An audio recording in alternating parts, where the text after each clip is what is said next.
Hi fans எல்லாம் காலை வணக்கங்க. இப்போ போட்டியிடுவது டிஎம்கேக்கும் டிவிகேக்கும் கிடையாது,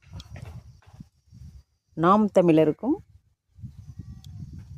டிவிகேக்கும் போட்டி பார்க்க போனால், இப்போது விஜயின் பின்னாடி இருக்கும் கூட்டம் அன்பான கூட்டம், அவர் மேலே இருக்கிற அக்கறையான கூட்டம், அவர் மேலே இருக்கிற பாசத்தின் கூட்டம், குடும்பமாக.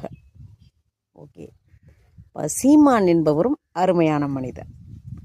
அவர் பின்னாடி இருக்கும் கூட்டம் கொள்கையின் கூட்டம்.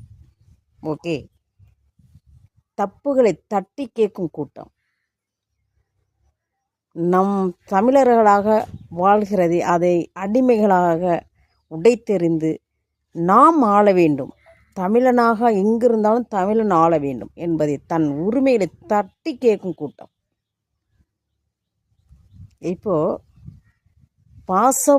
போராட்டத்தின் கூட்டமும் தன் உரிமைகளை மீட்டெடுக்கும் கூட்டமும் இரண்டும் மோதுகிறது. இதில் யார் வெல்வார்கள்? பாசமா தன் உரிமையா? இதில் யாராவது ஒருத்தர் விட்டு கொடுக்க வேண்டும். இப்போ நம்ம வீட்டில் 2 பிள்ளைங்க இருக்காங்க. 2 பிள்ளைங்க ஒருத்தர் அமைதியாக இருப்பாங்க, ஒருத்தவங்க ரொம்ப கட்டி காப்பாங்க, குடும்பத்தை கட்டி காப்பாங்க. அப்போது பலம் எதற்கு இருக்கிறதோ அதற்கு கையில் தான் நம்ம ஆயுதத்தை கொடுக்க வேண்டும். ஓகே, இந்த பாசக்கார கூட்டம் அவர்களுக்கு அரவணைப்பாக இருக்க வேண்டும். இதுதான் உண்மை. நாம் தமிழன் என்பது வெறி ஒவ்வொரு மனிதன் இருக்க வேண்டும்.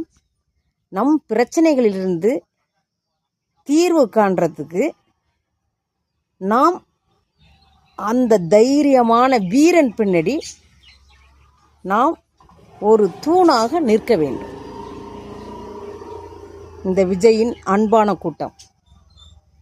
ஓகே, ஒருத்தன் துணிந்து மரத்தில் ஏறுகிறான் என்றால் அவனுக்கு நாம் கைத்தாங்கலாக, அவனை பாதுகாப்பாக, அவனை ஏற்றிவிட நாம் நிற்க வேண்டும். அந்த கூட்டம்தான் விஜயின் கூட்டம். டிவிக்கு தைரியமாக எதிர்த்து போராடிய கூட்டம் சீமான் கூட்டம்.